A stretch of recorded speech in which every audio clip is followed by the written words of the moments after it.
I'm talking now about responsibility of Christians. And the next thing is to share the good news.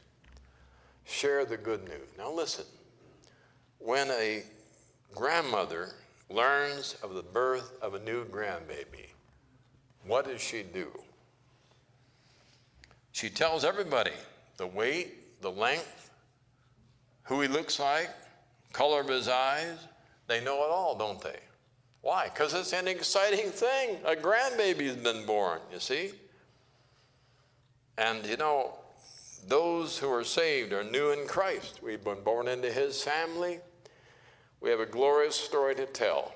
Wonderful news that something has taken place in our lives that we just have to talk about. A miracle that needs to be shared.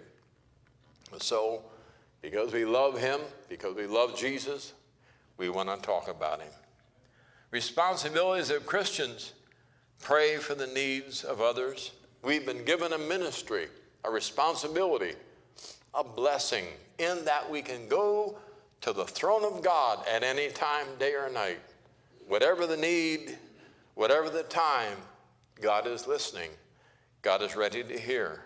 We pray for unsaved family members, relatives, neighbors, people we come in contact with, people we work with.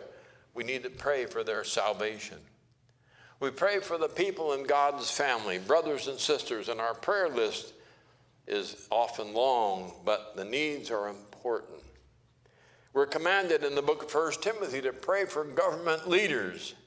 You do that? You pray? Hey, this government needs prayer, folks. Really.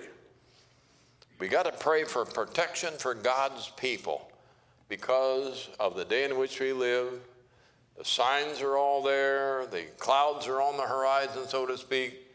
It won't be long until someone says, hey, you know, I know the problem in this world today. It's those pesky believers, those Christians. If we can just get rid of them, need to pray for our government leaders and pray for Jesus to come for us. We want to go home. We look forward to a blessing when Jesus comes, when we can lay down these burdens and leave this old house in which we live and come to the Lord Jesus with a new body. It'll be a great day.